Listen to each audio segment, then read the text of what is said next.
पर जो लिखा है सभी को दिखाई दे रही है। आप सोचते होंगे कि आज मैम 1 2 3 4 क्यों लिख रही है, मैथ्स क्यों पढ़ा रही है। मैं बताती हूँ क्या है।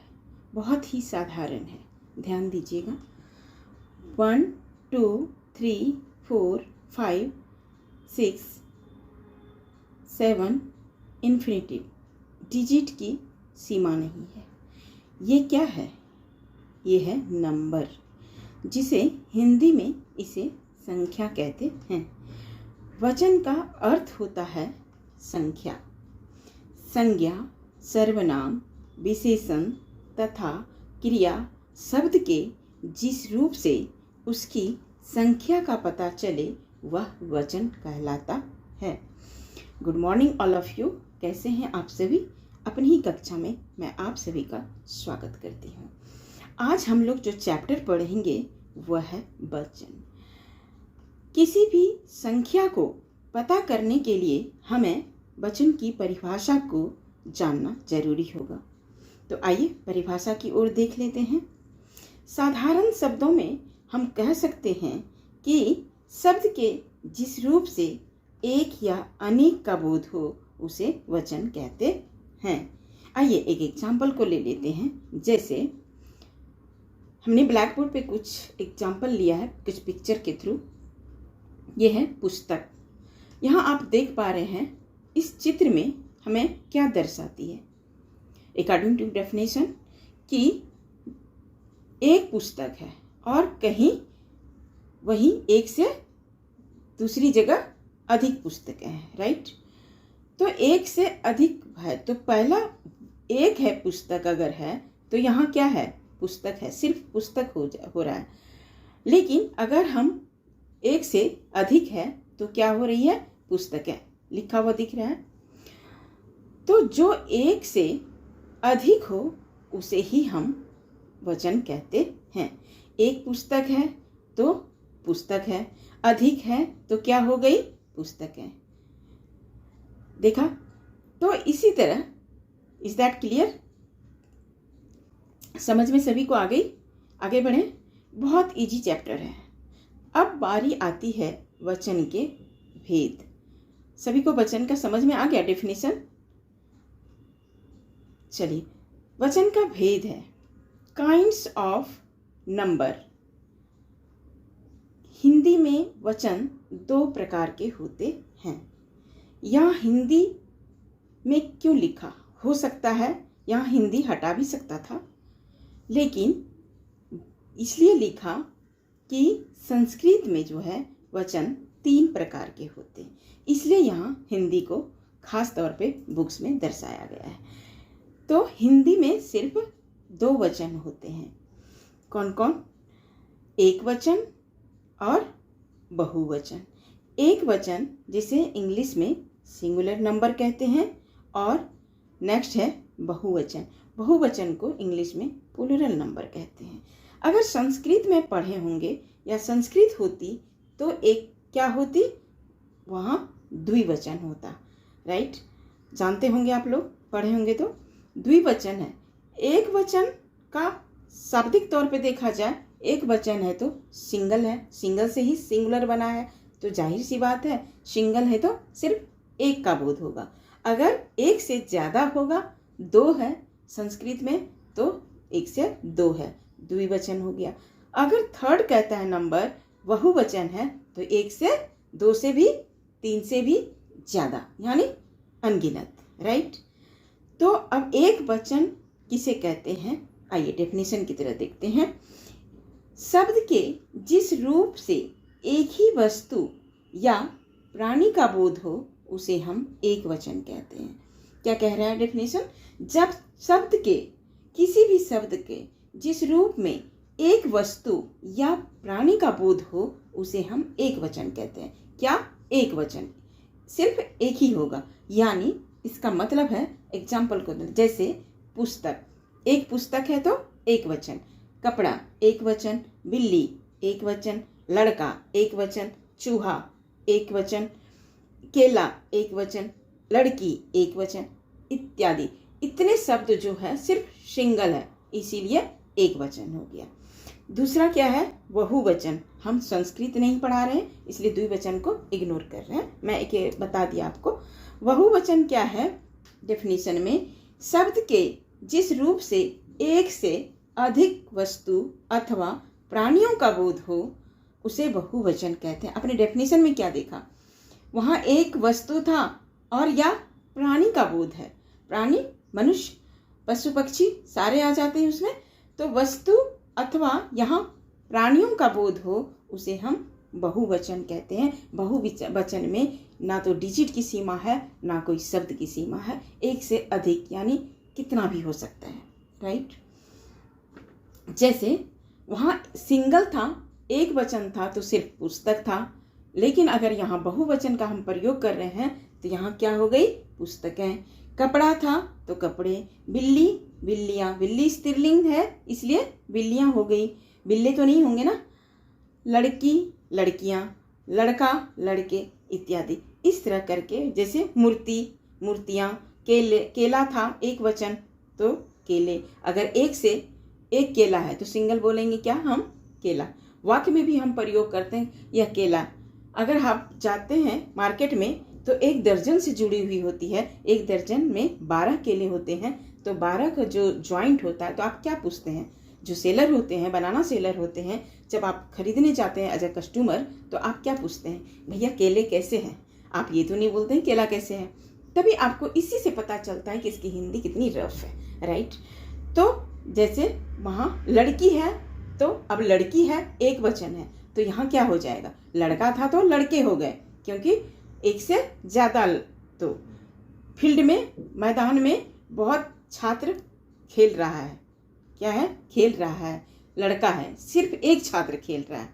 और अगर यही बोलेंगे नेक्स्ट इसका बहुवचन में प्रयोग करेंगे तो क्या लिखेंगे कि मैदान में छात्र जो है अधिक खेल रहे हैं। तो एक से ज़्यादा हो जाएगा तो क्या है, रहा है, रहे हैं। ये ध्यान देखिएगा।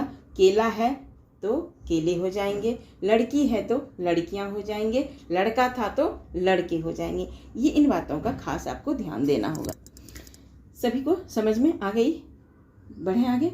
चलिए अब एक वचन के स्थान पर बहुवचन का प्रयोग कहाँ कहाँ किस जगह होती है, आइए देख लेते हैं। सामान्यतः हिंदी में एक वस्तु, व्यक्ति, स्थान के लिए एक वचन तथा एक से अधिक के लिए बहुवचन का प्रयोग किया जाता है, लेकिन कभी कभी समटाइम्स एक वचन के स्थान पर बहुवचन का भी प्रयोग किया जाता है। कैसे देखते हैं। फर्स्ट है आदरार्थक। इसे आदर और उसमें कंबाइंड है, दो शब्द है, आदर अर्थक। इसका मतलब है आदर का होता है सम्मान करना, अर्थक का मतलब होता है अर्थ। तो इसका बहुवचन देखते हैं। आदर तथा सम्मान के अर्थ में एक वचन के स्थान पर बहुवचन का प्रयोग किया जाता है। उदाहरण को देख लेते हैं। जैसे आप बोलते हैं पिताजी खाना खा रहे हैं, पिताजी आ रहे हैं, क्या बोला आपने, पिताजी क्या हो गया, मैंने क्या बोला, समटाइम्स, कभी कभी। पिताजी क्या हो गया, पिताजी दो तो होते नहीं है, पिताजी हो गया एक। लेकिन उसके लास्ट में आप क्या बोल रहे हैं, खाना खा रहे हैं। खाना तो उनका क्रिया हो गया, लेकिन खा क्या रहे हैं, खाना खा रहे हैं। यहाँ पर क्या कह रहा है, खाना खा रहे हैं। इसका मतलब है आप उनको आदर और सम्मान दे रहे हैं, बड़े हैं, इसीलिए ना। ये तो नहीं बोलते हैं सेंटेंस में, आप क्या बोलते हैं, यूज करते हैं क्या, पिताजी खाना खा रहा है, कभी अभी आप सेंटेंस में नहीं। आप उनको इज्जत दे रहे हैं, आदर दे रहे हैं, तो आप क्या बोल रहे हैं, पिताजी खाना खा रहे हैं, पिताजी आ रहे हैं।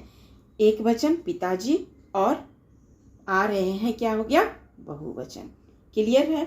तो आदर और सम्मान जहाँ होता है समटाइम्स, कभी कभी, किस में, पहले बताया, संज्ञा, सर्वनाम, विशेषण और कारक में। पिताजी। अब दूसरा है, एग्जाम्पल को देख लेते हैं। टीचर, टीचर को लोग सम्मान देते हैं तो क्या बोलते हैं, गुरुजी आ रहे हैं। शिक्षक आ रहे हैं तो क्या हो गया, शिक्षक क्या हो गया, एक वचन।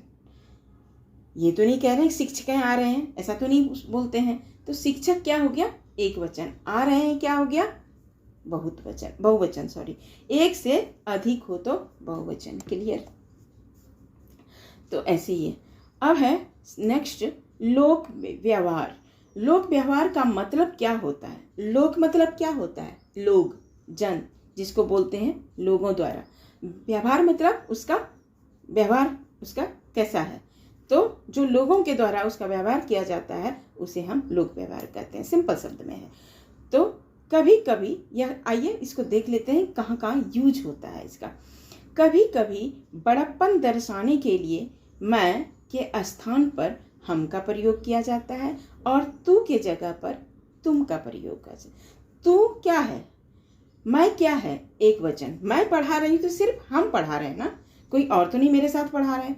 और हम में क्या आ जाता है, मैंने कई बार बताया आपको, हम में सारे आ जाते हैं। तो हम क्या हो गया, एक से अधिक, यानी बहुत सारे। हम में कोई और शिक्षक पढ़ा रहे हैं, कोई और शिक्षिका पढ़ा रही हैं, तो हम पढ़ रहे हैं। तो हम बहुवचन हो गया और मैं क्या हो गया, एक वचन हो गया। तू क्या हो गया, एक वचन, और तुम क्या हो गया, बहुवचन। लेकिन लोक व्यवहार में सम्मान देने के लिए तुम का प्रयोग एक वचन में करते हैं। यही चीज है, ध्यान दीजिएगा। समझ में आ गई? नेक्स्ट थर्ड, समुदायवाचक या समूहवाचक बोलिए इसे। समूह का अर्थ होता है झुंड। इंग्लिश की बात करें तो इंग्लिश में इसे ग्रुप बोलते हैं। दल, जैसे टिड्डियों का दल, पक्षी का जाति, एक मनुष्य की जाति, ढेर सारे मनुष्य जा रहे हैं तो उसको एक बोलेंगे, मनुष्य की जाति जा रही है। टिड्डियों का, सारे पक्षियां एक आकाश में उड़ रहे हैं तो एक उनकी दल जा रही है। बोलते हैं ना, कहाँ दल बदल जा रहे हैं। ये शब्द लगाकर बहुवचन के रूप में प्रयोग किया जाता है। जैसे हिंदूगण, छात्रगण। यहाँ पर समूहवाचक संज्ञाओं के लिए भी एक वचन का प्रयोग किया जाता है। अब ढेर सारे छात्र जा रहे हैं तो क्या पर्सनली नाम पुकार के तो नहीं बोल रहे हैं कि राम, मोहन, श्याम सब जा रहा है। ऐसे नहीं बोलते, कि ऐसे लैंग्वेज में हम यूज करते हैं एक वचन की तरह, कि हमारी कक्षा भी समूहगण जैसे प्रस्तुत कर रहे हैं। तो हमारी कक्षा में एक सभी समूहगण सभी मिल के एक ग्रुप में डांस का, जो भी एग्जाम्पल ले लीजिए, डांस का प्रतियोगिता कर रहे हैं। स्टेज पे जैसे कोई प्रोग्राम कर रहा है, कोई डांस का फंक्शन कर रहा है, तो पूरे अगर दो चार छात्रा है तो सब मिलके एक समूह में डांस कर रहे हैं। तो पर्सनली हम किसी का नाम नहीं बोलेंगे, वो एक वचन। कभी कभी ऐसे ग्रुप को हम एक वचन का भी प्रयोग करते हैं। लास्ट है द्रव्यवाचक संज्ञा तथा भाववाचक संज्ञा। द्रव्यवाचक हमने पहले इसीलिए संज्ञा पढ़ाया था, सर्वनाम, विशेषण, क्रिया हम इसीलिए पढ़ा चुके थे ताकि आपको समझने में दिक्कत नहीं होगी। द्रव्यवाचक क्या होती है, जिसे नापा या तौला जाता है। भाववाचक क्या होती है, जिसे हम किसी का भाव अथवा गुण प्रकट हो। तो द्रव्यवाचक संज्ञा तथा भाववाचक संज्ञा का भी प्रयोग सदा एक वचन में किया जाता है। सदा मतलब हमेशा। आजकल संज्ञा, जैसे एक एग्जाम्पल को ले लेते हैं। आजकल सोना बहुत महंगा हो गया है। अब सोना क्या हो गया, हमने बोला आजकल सोना बहुत महंगा हो गया। सोना क्या हो गया, द्रव्यवाचक। उसे पिघलाया जाता है, तौला जाता है, मापा जाता है। तो बहुत महंगा हो गया। यहाँ एक सेंटेंस में हम क्या बोल दिए कि आज सोना बहुत महंगा हो गया। तो सोना क्या हो गया, एक वचन। तो आपने देखा कि द्रव्यवाचक संज्ञा, भाववाचक संज्ञा जो हमने क्या किया, हमेशा एक वचन में प्रयोग होता है। जैसे गेहूं की रोटी स्वास्थ्यवर्धक होती है। तो गेहूं क्या हो गया, हम द्रव्यवाचक के रूप में उसे प्रयोग करते हैं, मापते हैं, तौलते हैं। तो गेहूं की रोटी स्वास्थ्यवर्धक होती है। द्रव्यवाचक इसे ही कहते हैं। राइट? यहाँ तक कोई प्रॉब्लम तो नहीं आया आपको चैप्टर के दौरान? बहुत इजी चैप्टर है। इज दैट क्लियर सभी को? पीछे क्लास। तो चलिए आज की क्लास यहीं ख़त्म करती हूँ। See you next week. Next class में हम लोग जानेंगे कि कैसे एक वचन से बहुवचन में हम शब्द को परिवर्तन करते हैं। एनीवेज, कोई भी डाउट हो तो कमेंट के माध्यम से पूछ सकते हैं। तो मिलते हैं अगली कक्षा में, तब तक के लिए टेक केयर, बाय बाय।